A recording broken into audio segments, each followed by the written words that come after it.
नमस्कार दोस्तों। हमारी चैनल का नाम है नॉलेज शेयर यानी कि ज्ञान को बांटना।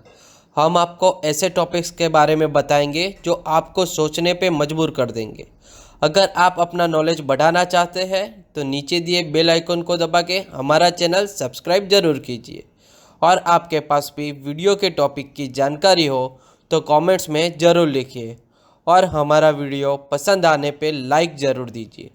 तो चलिए शुरू करते हैं एक ऐसा सफ़र जहां जानने के लिए बहुत कुछ मिलेगा। हमारा आज का टॉपिक है चाइना विश्व का मैन्युफैक्चरिंग हब कैसे बना। ये जानने के लिए चाइना की हिस्ट्री जानना बहुत ज़रूरी है। प्रख्यात कैप्टन जेंग ने ऐसे 7 समुद्री रास्ते बनाए थे जिससे अफ्रीका, अरेबिया, इंडिया और दक्षिणी पूर्व एशिया के साथ व्यापार संबंध किया जा सके। 20वीं सदी की शुरुआत में शंघाई को व्यापार और वित्त की माध्यमता के लिए पेरिस ऑफ द ओरिएंट कहा जाता था। पर 1949 में माओ जेडोंग की कम्युनिस्ट पार्टी ने सरकार बनाई और उन्होंने सारे वैश्विक बाजार से अपने आप को बाहर कर दिया, जिसे कम्युनिस्ट पूंजीवादी और साम्राज्यवादी मानते थे। उन्होंने ऐसी प्लांट इकोनॉमी बनाई जिसमें सिर्फ सरकार के नियम चलते थे। सारी विदेशी कंपनी को मार्केट छोड़ने को बोल दिया गया और सारा विदेशी निवेश सरकार हस्तक कर दिया गया।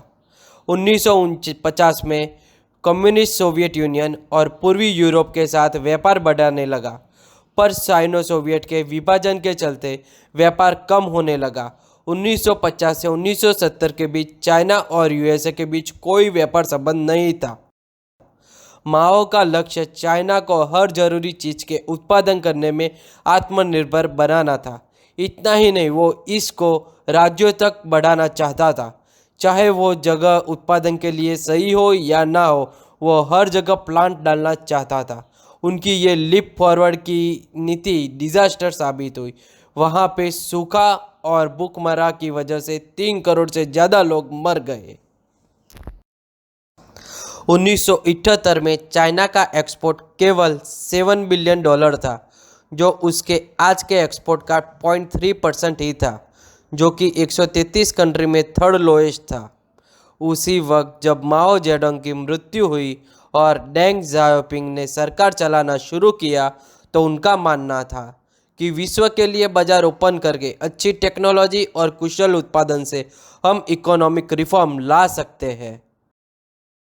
उन्होंने दक्षिणी चाइना में हांगकांग के पास 4 स्पेशल इकोनॉमिक जोन बनाए और वहां से जो विदेशी कंपनी नया निवेश करके निकास करे उसको इंसेंटिव देती थी।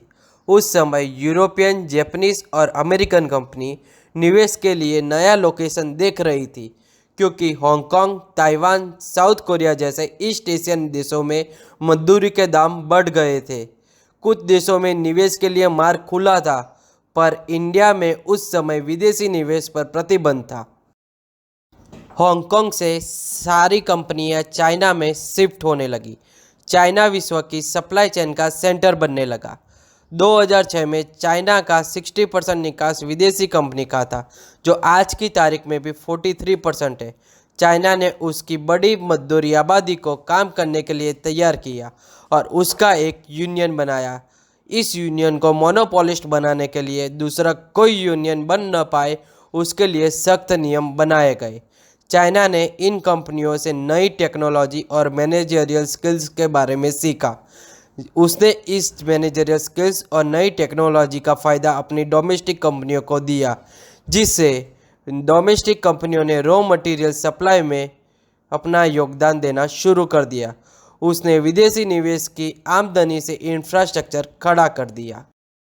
धीरे धीरे सब विदेशी कंपनी रॉ मटेरियल्स के लिए चाइना की लोकल प्रोडक्ट्स पर निर्भर रहने लगी।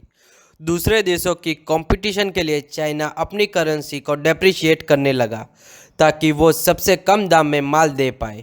उसने अलीबाबा नाम का एक प्लेटफॉर्म बनाया जिससे वो अपनी डोमेस्टिक कंपनियों को विश्व के बाज़ार में लाके खड़ा कर सके। आज चाइना विश्व का सबसे बड़ा मैन्युफैक्चरिंग हब है और उसकी सबसे बड़ी ताकत उसकी सप्लाई चेन है। उसकी सप्लाई चेन को समझने के लिए एक एग्जाम्पल लेते हैं और ये एग्जाम्पल है उसका मोजे का मार्केट। इस मोजे के मार्केट में विश्व के 35% मोजे का उत्पादन होता है। इस मार्केट में हर वो चीज़ बनती है जो मोजा बनाने के लिए काम आती है, मतलब उसके धागे से लेके उसकी मशीनरी सब यहाँ बनता है। इस वजह से बहुत सी कॉस्ट बच जाती है और उसे विश्व के मार्केट में सबसे सस्ता सप्लायर बना देता है। यहाँ वो मोजे किलो के भाव पे बेचते हैं। उनका एक ही मंत्र है, more supply lower margin and lower cost. ऐसा टेक्सटाइल मार्केट और इलेक्ट्रिक मार्केट भी वहाँ पे अवेलेबल है। आज हमने देखा कि कैसे चाइना अपनी सप्लाई चेन की वजह से दुनिया का सबसे बड़ा मैन्युफैक्चरिंग हब बन गया। हमारा वीडियो अगर आपको पसंद आया हो तो लाइक ज़रूर कीजिए। धन्यवाद।